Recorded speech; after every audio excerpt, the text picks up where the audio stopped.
Good evening, and thank you for joining us. The president tonight is leaving Scotland with two big commitments that he hopes will slow the effects of climate change.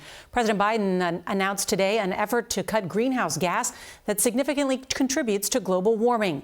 The president and leaders of nearly 100 nations pledged to cut methane pollution by at least 30% this decade, and that could have a profound impact on the planet. But leaders of two of the world's largest polluters, China and Russia, didn't sign the pledge or even show up for the summit. The U.S. is also one of more than 100 nations agreeing tonight to end and reverse deforestation by 2030. That includes planting trees and using less paper. And as the president tries to reassert American leadership on fighting climate change, there are new developments on his social and environmental agenda here at home, including a deal between Democrats on lowering prescription drug prices. CBS's Nancy Cordes is traveling with the president and leads off our coverage from Glasgow. Good evening, Nancy.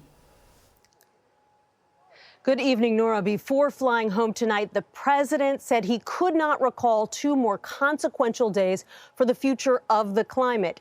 And he slammed two of his foreign rivals for being notable no-shows here. I'm confident we can do this. In speech after speech here the past 2 days, the president made ambitious promises to help heal an ailing planet. The United States is going to lead by our example. Together with other leaders, he pledged to reduce methane emissions worldwide by a third and halt deforestation altogether by 2030. We're ending the Great Chainsaw Massacre. But those kinds of changes don't come cheap. $4 billion initial investment, deploy up to $9 billion.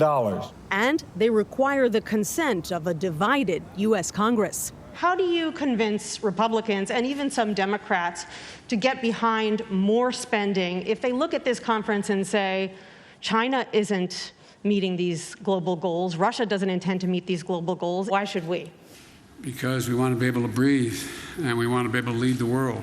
But the fact that China, trying to assert, understandably, a new role in the world as a world leader, not showing up, come on. Same with Putin.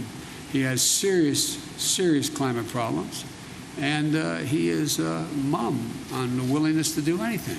I feel confident we're going to get done what we have to do at home.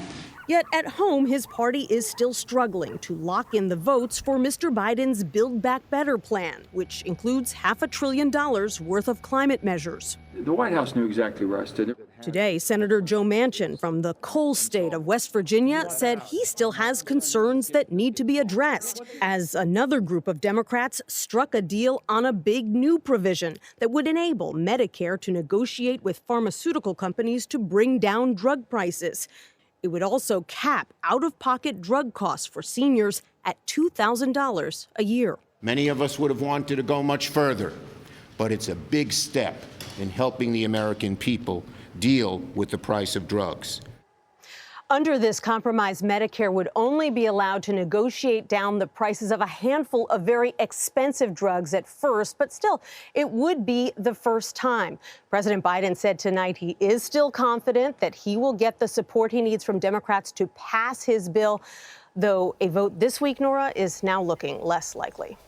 All right, Nancy Cordes, thank you very much.